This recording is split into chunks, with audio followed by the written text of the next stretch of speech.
देण्याची वेळ आपल्या सगळ्यांच्यावर येईल असं कधी आम्हा कुणाला वाटलं नाही.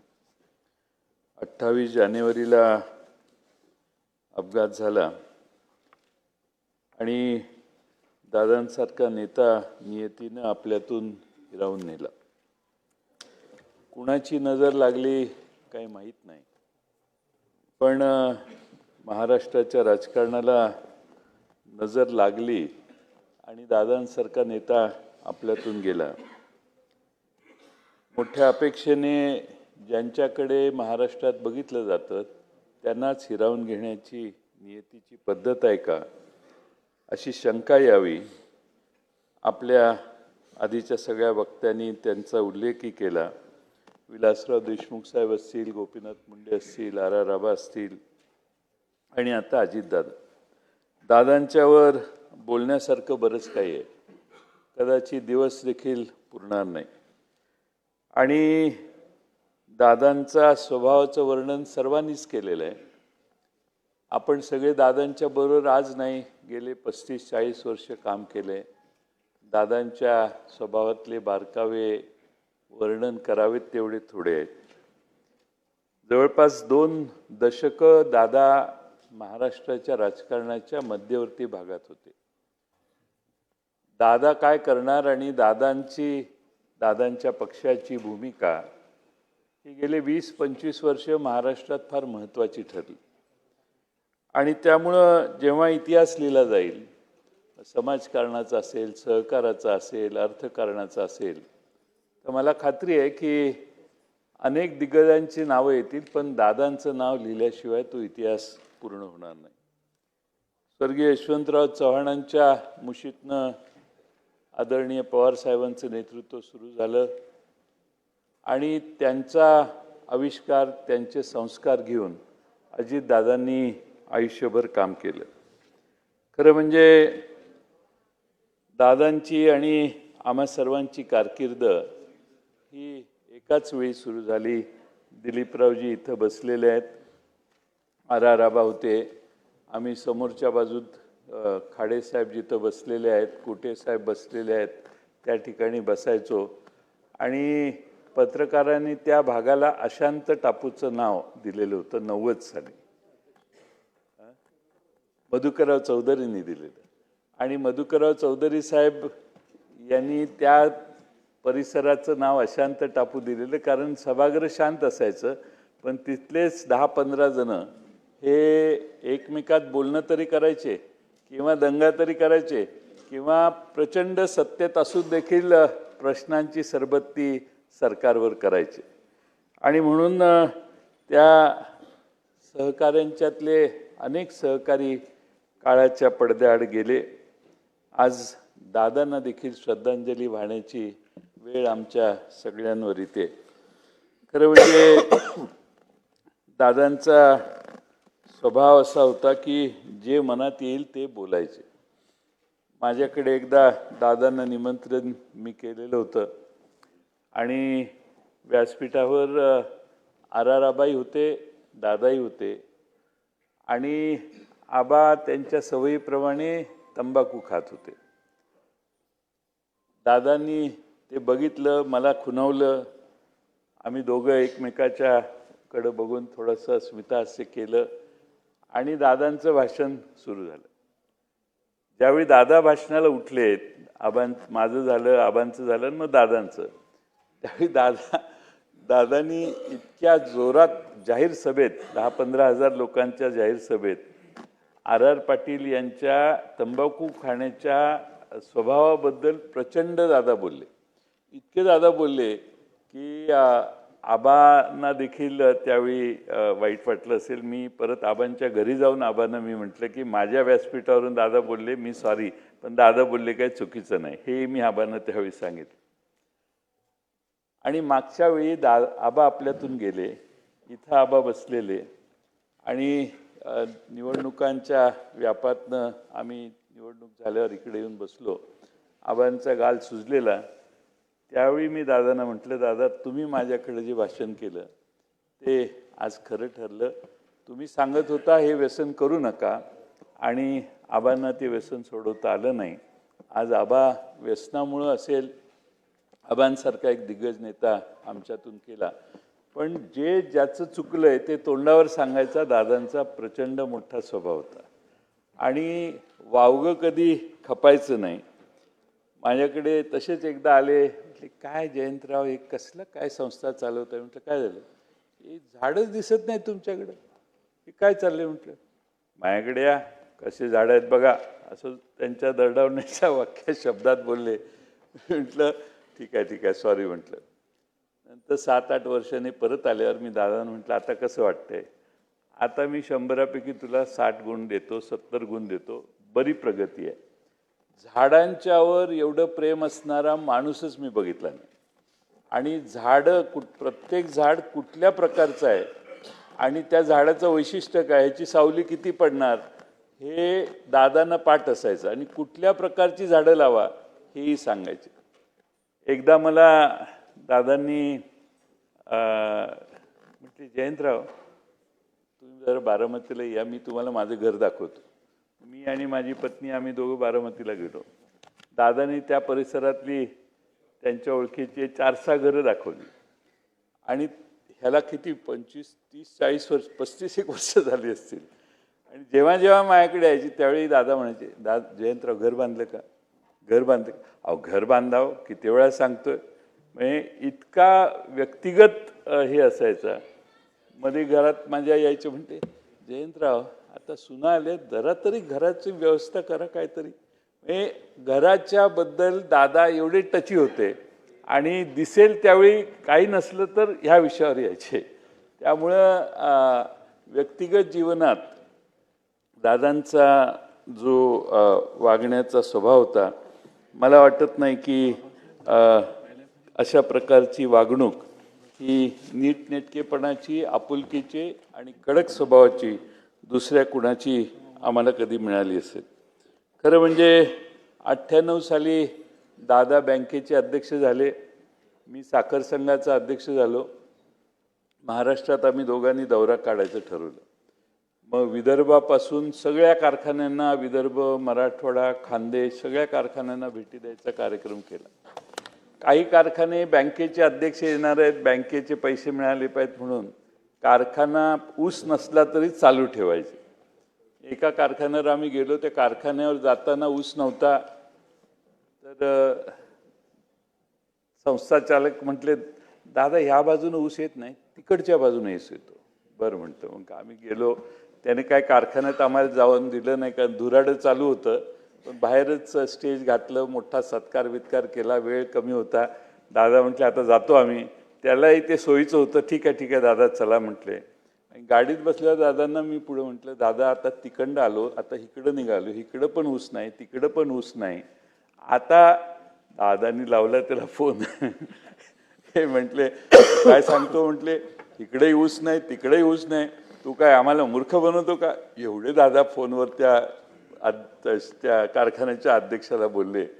सांगायचा मुद्दा की जे समोर दिसतंय त्याचा तिकडेच तुकडा पाडण्याचा स्वभाव दादांचा आम्ही फार जवळून बघितला. खरं म्हणजे आज परिस्थिती बदललेली आहे, पण बदललेल्या प्रत्येक राजकीय लोकांना असं वाटायचं की दादा फार तापट आहेत आणि चिडतात. पण दादा फार धोरणी होते. दादांची राजकीय समज प्रचंड जास्त होती आणि पुढं काय होऊ शकतं, काय करणार आहे आणि आपली ताकद किती याचा दादाने एवढा कदाचित कुणाला अंदाज नव्हता. त्यामुळे दादांचं सेल्फ असेसमेंट देखील स्ट्रॉंग होतं. आणि मी पक्षाचा अध्यक्ष झाल्यावर 2019ला आमच्या कार्यालयात काही फारशी गर्दी नसायची. म्हणजे आले धनंजय मुंडे आले, दिलीप तायराव आले, संजय आले, असे कोण आले तरच आमच्याकडं जरा 10-15 जण आले, कारण ते ओटीचा टाईम होता 18-19चा काळ. आम्ही एक सर्वे केला आणि दादांना मी म्हटलं दादा ही सर्वेप्रमाणे, हो सर्वेप्रमाणेच आम्ही दोघं एकत्रित बसून जे सर्वेने आले त्यांनाच तिकीटं दिली. 2 बदलायची होती. एक आपले बनसोडे, आपले विधानसभेचे उपाध्यक्ष अण्णा बनसोडेंचं, ते हायवेला तिकडं टोल नाक्यावरच त्यांना घेराव केला. दादानी मला तिकडनं फोन केला, जयंतराव मी ते काल हे नाव सांगितलेलं ते आता बदललं तर चालेल का? म्हटलं चालेल. एबी फॉर्म तुमच्या आधी पोचलेत म्हटलं पुण्यात, त्यातलं कुठलंही द्या म्हटलं, काय हरकत नाही. ठीक आहे म्हटले. मग आणखीन थोड्या वेळाने दुसरा फोन आला, कुठंतरी मराठवाड्यात बदलायचं आहे, बदललं तर चालेल का? सांगायचा मुद्दा मगाशी भास्करांनी सांगितलं, पक्षाच्या अध्यक्षाला सांगून त्याला पाहिजे ते त्यांच्या कानावर घालून निर्णय घेण्याची एक प्रचंड मोठी स्वभावाचं वैशिष्ट्य दादांचं आम्ही बघितलं. आणि मला आठवतं एकदा संघर्ष यात्रा काढली, काँग्रेस पक्ष 17 जणं निलंबित केली, भास्करांना निलंबित केलं, आमचं संग्राम जगतापी त्यात आहे, असे 16-17 जणं निलंबित त्यावेळी झाली. मग संघर्ष यात्रा निघाली. संघर्ष यात्राचं राधाकृष्ण विखे विरोधी पक्ष नेते, सगळी बसची व्यवस्था राधाकृष्ण विखे पाटलांची, जेवणाची सगळी व्यवस्था राधाकृष्ण विखे पाटील, आम्ही फक्त बसमधले प्रवासी असायचो. दादा म्हणायचे, हे राधाकृष्ण विखेलाच आपल्याकडे एकदा खेचला पाहिजे जयंत, हे किती चांगली व्यवस्था करतो बघा, खेचला पाहिजे म्हणजे आपल्याकडे आणला पाहिजे. म्हणजे जे ताकद ज्याची आहे, काम ज्याचं आहे, त्याचं रिकग्निशन करण्याचा त्यांचा एक वेगळा स्वभाव होता. आणि सगळ्या महाराष्ट्रात म्हणजे सगळ्या जिल्ह्यात आम्ही त्यावेळी प्रवास केला. आणि दादांचं त्या काळातलं वैशिष्ट्य असं की मगाशी सांगितलं तसं वेळेवर सगळ्यांच्या आधी बसमध्ये जाऊन बसणार, सगळ्यांच्या आधी रेडी होणार, त्यामुळं वेळेचं भान त्यांच्यासारखं कधी नसायचं.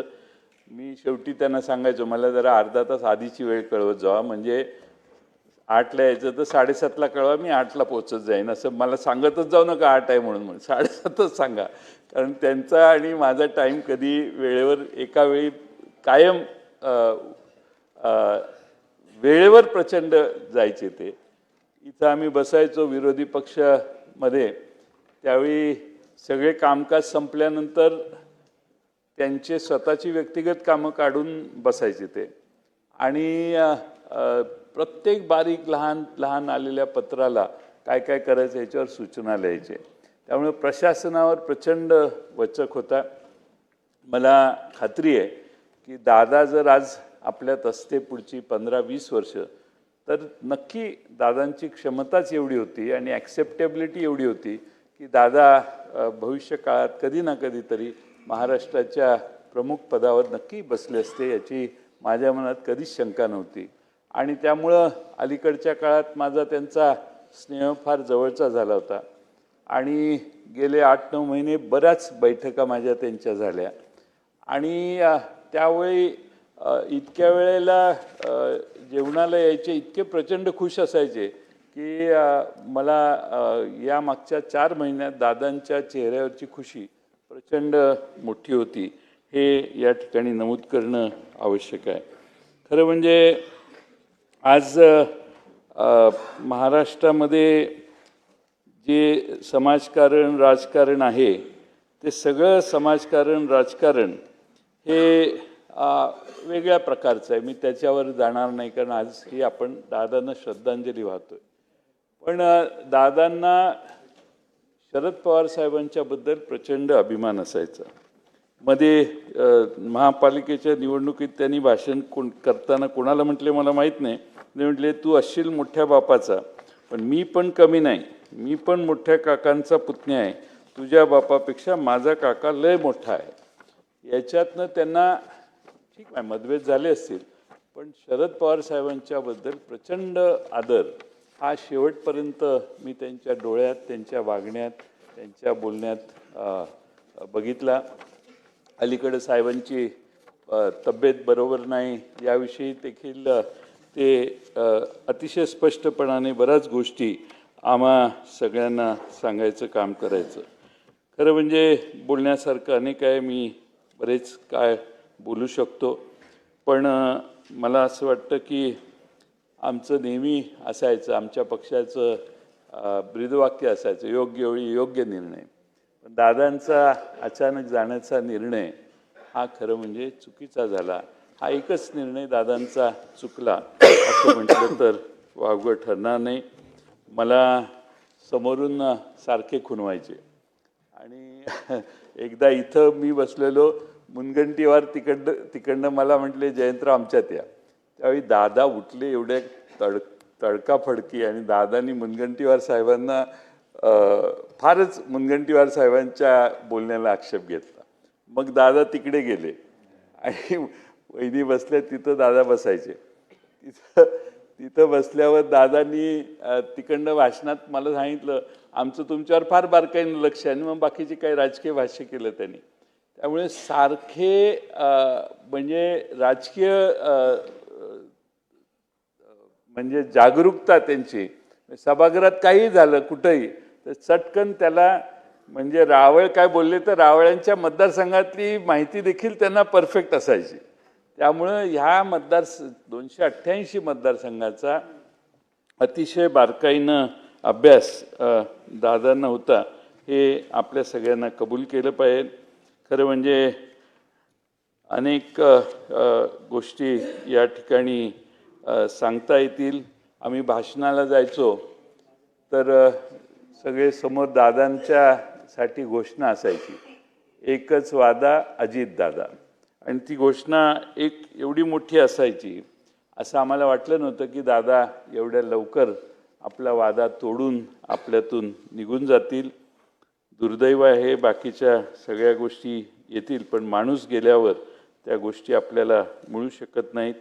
आम्हा सर्वांचीच जे राष्ट्रवादी शरद पवार साहेबांच्या छत्रछायाखाली काम करणारे कार्यकर्ते आहेत त्या सर्वांचीच प्रचंड हानी झाली आहे. पण बारामतीकरांची फार मोठी हानी झालेली आहे. बारामतीत आपण गेल्यावर बारामतीचं जे वैशिष्ट्य आहे, प्रत्येकजण आपापल्या मतदारसंघात सरकारकडून मदत घेऊन जातो, पण बारामतीमध्ये गेल्यावर लक्षात येतं की दादांनी बारामती किती बारकाव्यानं उभी केलेली आहे.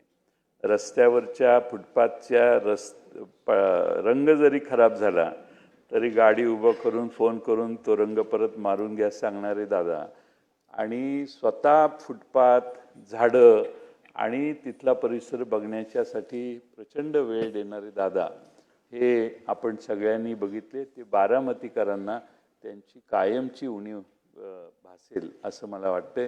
लोकप्रतिनिधी आपण सगळेच आहे, पण एवढा जीव लावून त्या बारामतीत काम दादांनी केलं हे तिथं गेल्यावरच आपल्या सगळ्यांना कळू शकतं. आणि म्हणून आज त्यांना श्रद्धांजली वाहण्याची वेळ आमच्यावर कधी येईल असं आम्हाला कधीच वाटलं नाही. मला दादा गेल्याचा धक्का प्रत्येकालाच आहे. आम्हा सगळ्यांना तर बातमी कळल्यानंतर सुचत नव्हतं की असं शक्य कसं होऊ शकतं. म्हणजे दादांच्या पार्थिवाचं दर्शन घेण्याचंही धाडस आम्ही तिथं असूनही आम्हा कुणाला झालं नाही. आणि त्यामुळं माझी मुख्यमंत्री महोदयांना विनंती आहे की हा अपघात कसा झाला, कशामुळे झाला, मला खात्री आहे आपण त्यात लक्ष घालाल आणि तांत्रिकदृष्ट्या हा अहवाल जो येईल त्याच्यामुळं महाराष्ट्रात असा अपघात कसा झाला याचा खुलासा स्पष्टपणे होणे आवश्यक आहे. असं म्हणजे ॲक्सिडेंट यापूर्वी कधीही मोठ्या विमानांचाही लहान विमानांचाही हा असा कधी झालेला आम्हाला ऐकवत नाही. आणि म्हणून दादांना मी राष्ट्रवादी पक्षाच्या वतीनं श्रद्धांजली वाहतो. अजून बराच वेळ बोलता येईल पण मी सभागृहाचा वेळ घेऊ इच्छित नाही. महाराष्ट्राच्या ज्येष्ठ नेत्या शालिनीताई पाटील यांचं निधन 94व्या वर्षी माहीमला झालं आणि सत्यशोधक विचाराचे प्रणेते ज्योतिराव फाळके पाटील यांच्या त्या कन्या होत्या, वकील होत्या. आमच्या सांगली जिल्ह्यात लोकल बोर्डाच्या सदस्या म्हणून त्यांनी कामाची सुरुवात केली आणि एक वेगळी छाप त्यांनी उमटवली आणि महसूल मंत्री म्हणूनही त्यांनी त्यांची कारकीर्द गाजवली आणि अतिशय करारी स्वभावाच्या होत्या. कोरेगाव विधानसभेत 1999 ते 2009 आमदार म्हणून त्या निवडून आल्या. 90 आणि 95मध्ये जनता दल आणि अपक्ष म्हणून देखील त्यांनी निवडणूक लढवलेली. पण एक करारी आणि अतिशय बाणेदार आणि ठामपणाने आपली भूमिका मांडणारी भगिनी म्हणून महाराष्ट्राच्या राजकारणात त्यांना सर्वांनी पाहिलेलं आहे. स्वरूप सिंग हिऱ्या नाईक हे सुद्धा आम्ही जवळून पाहिलेले आहेत. मी अर्थमंत्री असताना त्यांचा एक फार मोठा गहन प्रश्न होता. ते स्वरूप सिंग हिऱ्या नाईक आणि आमचे अमरीशभाई पटेल वगैरे सगळे त्या भागातले आमदार यांना घेऊन माझ्याकडे आले आणि 2 तास थांबल्यावर प्रश्न सुटल्यावर परत काम तुम्ही माझं केलं म्हणून नुसतं येऊन चहा घेऊन जाणारे स्वरूप सिंग नाईक देखील मी फार जवळून बघितलेले आहेत. अतिशय मितभाषी, पण त्या भागातली जनता त्यांना फार मोठा पाठिंबा देणारी जनता होती आणि त्यामुळं स्वरूप सिंग हिऱ्या नाईक हे दीर्घकाळ या सभागृहाचे सदस्य मंत्री म्हणून त्यांनी काँग्रेस पक्षात देखील फार चांगलं काम केलं. राज पुरोहित ह्यांना देखील आम्ही जवळून पाहिलेलं होतं. राज पुरोहित मगाशी जे आमच्या गुलाबरावनी वर्णन केलं तसं त्यांचा स्वभाव सर्वांशी संबंध ठेवायचा होता आणि राज पुरोहितांचा आणि दिलीप वळसे पाटलांचा फार संबंध होता मैत्रीचा. त्यामुळे आमची त्यांची मध्ये आधे बरीच भेट व्हायची. गंगाधर पटणे असतील, निळकंठ चिंतामण फालक असतील, विश्वास नांदेकर असतील आणि रूपलेखाताई ढोरे असतील, या सर्वांच्या निधनाच्या शोकप्रस्तावाला पाठिंबा देऊन मी माझे 2 शब्द संपवतो.